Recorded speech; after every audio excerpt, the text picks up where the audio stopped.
Hi guys, welcome to my channel. ಈ ವಿಡಿಯೋದಲ್ಲಿ ನಾನು ಸಿಲ್ಕ್ ಥ್ರೆಡ್ ಬ್ಯಾಂಗಲ್ಸ್ಗೆ ಏನು ಮೆಟೀರಿಯಲ್ ಯೂಸ್ ಮಾಡ್ತಾರೆ ಅಂತ ಹೇಳ್ತೀನಿ. ಹಾಗೆ ಬ್ಯಾಂಗಲ್ಸಲ್ಲಿ ಎಷ್ಟು ಕಟ್ಸ್ ಬರುತ್ತೆ ಅಂತಲೂ ನಾನು ನಿಮಗೆ ಎಕ್ಸ್ಪ್ಲೇನ್ ಮಾಡ್ತೀನಿ. ಥ್ರೆಡ್ ಬ್ಯಾಂಗಲ್ಸ್ಗೆ ಮೆಟೀರಿಯಲ್ಸ್ ಏನೇನು ಅಂದರೆ, ಒಂದು ಈ ಥರ ಥ್ರೆಡ್ಸ್ ಬೇಕು, ಆಮೇಲೆ ಈ ಥರ ಫ್ಯಾಬ್ರಿಕ್ ಗಮ್ ಬರುತ್ತೆ. ಇದು ಸ್ಟೋನ್ಸ್ಗೆ ಸ್ಟಿಕ್ ಮಾಡೋಕ್ಕೆ, ಥ್ರೆಡ್ ಸ್ಟಿಕ್ ಮಾಡೋಕ್ಕೆ ಎಲ್ಲ ಯೂಸ್ ಮಾಡ್ತಾರೆ. ನೆಕ್ಸ್ಟು ಕಟ್ಟರು,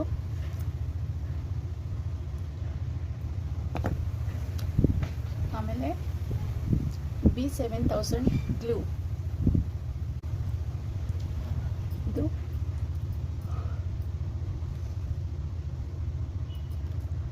ಇದು ನಾವು ಕುಂದನ್ ಸ್ಟಿಕ್ ಮಾಡೋಕ್ಕೆ ಗಮ್ಮು. ಇದು ಪೆನ್, ಇದು ಯೂಸ್ ಮಾಡ್ತಾರೆ. ಆಮೇಲೆ ಕುಂದನ್ಸು ಇಷ್ಟು ಯೂಸ್ ಮಾಡ್ತಾರೆ. ನೆಕ್ಸ್ಟು ಬ್ಯಾಂಗಲ್ಸಲ್ಲಿ ಕಟ್ಸ್ ಬರುತ್ತೆ ಅಂತ ಹೇಳಿದೆ ಅಲ್ವಾ. ಬ್ಯಾಂಗಲ್ಸಲ್ಲಿ ಕಟ್ಸ್ ಬರುತ್ತೆ ಅಂದರೆ ಈ ದಪ್ಪ ಬ್ಯಾಂಗಲ್ ಇದೆಯಲ್ವಾ, ಇದಕ್ಕೆ 1 ಕಟ್ ಅಂತಾರೆ. ಹೀಗೆ ಕಟ್ಸ್ ಅನ್ನೋದು ಹೇಗೆ ಡಿವೈಡ್ ಆಗುತ್ತೆ ಅನ್ನೋದು ನಾನು ಹೇಳ್ತೀನಿ. ಫಸ್ಟ್ ಬಂದು ಇದು 1 ಕಟ್ ಅಂತ. ಈ ಬ್ಯಾಂಗಲ್ನ 2 ಆಗಿ ಡಿವೈಡ್ ಮಾಡಿದ್ರೆ 2 ಕಟ್ ಅಂತ. ಸೊ ಇದನ್ನು 2 ಬ್ಯಾಂಗಲ್ಸ್ ಇದೆಯಲ್ವಾ, ಇದನ್ನು 2 ಕಟ್ಸ್ ಅಂತಾರೆ. ಸೊ ನಿಮ್ಗೆ ಅರ್ಥ ಆಗ್ತಿದೆಯಲ್ವಾ. ಅದೇ ರೀತಿ 4 ಕಟ್ ಅಂದರೆ ಈ ಬ್ಯಾಂಗಲ್ನ 4 ಆಗಿ ಡಿವೈಡ್ ಮಾಡಿದ್ರೆ 4 ಕಟ್. ನೋಡಿ, 4 ಬ್ಯಾಂಗಲ್ಸ್ ಇದೆಯಲ್ವಾ, ಇದು 4 ಕಟ್ ಬ್ಯಾಂಗಲ್ಸು 4 ಬರುತ್ತೆ. ಇದೇ 1 ಕಟ್ ಬ್ಯಾಂಗಲ್ನ 6 ಆಗಿ ಡಿವೈಡ್ ಮಾಡಿದ್ರೆ 6 ಕಟ್. ಈ 6 ಬ್ಯಾಂಗಲ್ಸ್ನ 6 ಕಟ್ ಅಂತ ಹೇಳ್ತಾರೆ. ನೋಡಿ, 1 2 3 4 5 6. ಈ 1 ಕಟ್ ಬ್ಯಾಂಗಲ್ಸ್ನ 6 ಆಗಿ ಡಿವೈಡ್ ಮಾಡಿದ್ರೆ 6 ಕಟ್ ಅಂತ ಹೇಳ್ತಾರೆ. ಸೊ ಹೀಗೆ ಈ 1 ಕಟ್ ಬ್ಯಾಂಗಲ್ನ 2 ಆಗಿ ಡಿವೈಡ್ ಮಾಡಿದ್ರೆ 2 ಕಟ್ಟು, 4 ಆಗಿ ಡಿವೈಡ್ ಮಾಡಿದ್ರೆ 4 ಕಟ್ಟು, ಅದೇ 6 ಆಗಿ ಡಿವೈಡ್ ಮಾಡಿದ್ರೆ 6 ಕಟ್. ಈ ಥರ ಇಷ್ಟು ಬ್ಯಾಂಗಲ್ಸ್. ಇದೇ ಬ್ಯಾಂಗಲ್ಸಲ್ಲಿ 2 ಟೈಪ್ಸ್ ಬರುತ್ತೆ. ಇದು ಕರ್ವ್ ಬ್ಯಾಂಗಲ್, ಫ್ಲ್ಯಾಟ್ ಬ್ಯಾಂಗಲ್ ಅಂದರೆ ಹೀಗೆ ಫ್ಲ್ಯಾಟಾಗಿ ಇರುತ್ತೆ. ಇದು ಕರ್ವ್ ಅಂದರೆ ಈ ಥರ ಕರ್ವ್ ಆಗಿರುತ್ತೆ. ಗೊತ್ತಾಗ್ತಿದೆಯಲ್ವಾ, ಈ ಥರ curve shape and flat bangle. ಈ ಥರ 2 ಟೈಪ್ಸಲ್ಲಿ ಅವೈಲಬಲ್ ಇರುತ್ತೆ.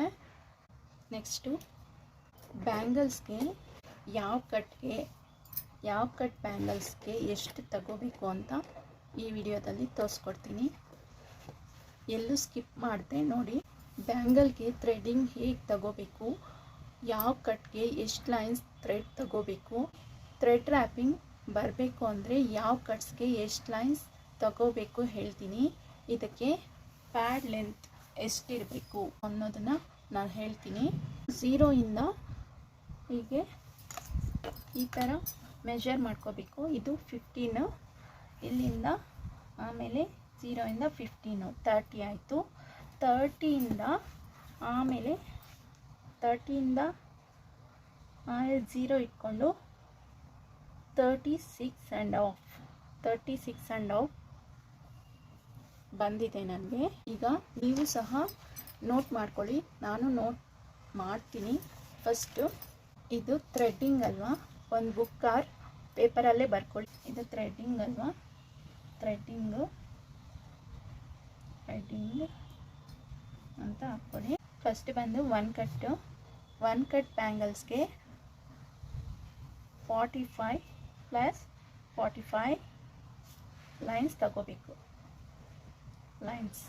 45 + 45. ನೆಕ್ಸ್ಟ್ ಬಂದು 2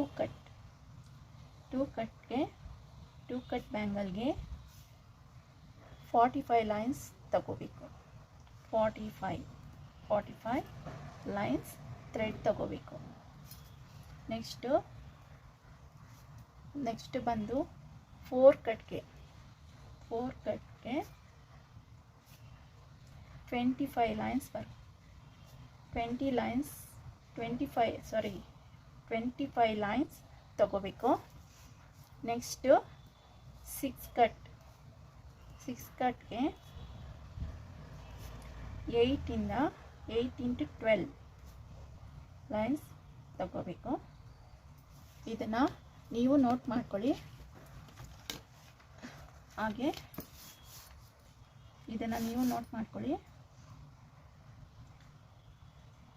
ಹಾಗೆ ಪ್ಯಾಡ್ ಲೆಂತ್ ಬಂದು 36.5 ಸೈಜ್ ಸೆಂಟಿಮೀಟರ್ 36.5 ಸೆಂಟಿಮೀಟರ್. ಇದು ಇಷ್ಟು ನೋಡಿ. ಬೇಕಾದರೆ ನೀವು ಈ ಥರ ನೋಟ್ ಮಾಡ್ಕೊಳ್ಳಿ, ನಿಮಗೂ ಅರ್ಥ ಆಗುತ್ತೆ, ಥ್ರೆಡ್ಡಿಂಗ್ ನೀಟಾಗಿ ಬರುತ್ತೆ. ಇದು ಇಷ್ಟು. ನಮ್ಮ ಈ ವಿಡಿಯೋ ನಿಮ್ಗೆ ಇಷ್ಟ ಆದರೆ ಲೈಕ್ ಮಾಡಿ, ಕಮೆಂಟ್ ಮಾಡಿ, ಹಾಗೆ ಸಬ್ಸ್ಕ್ರೈಬ್ ಮಾಡ್ಕೊಳ್ಳಿ. Thank you.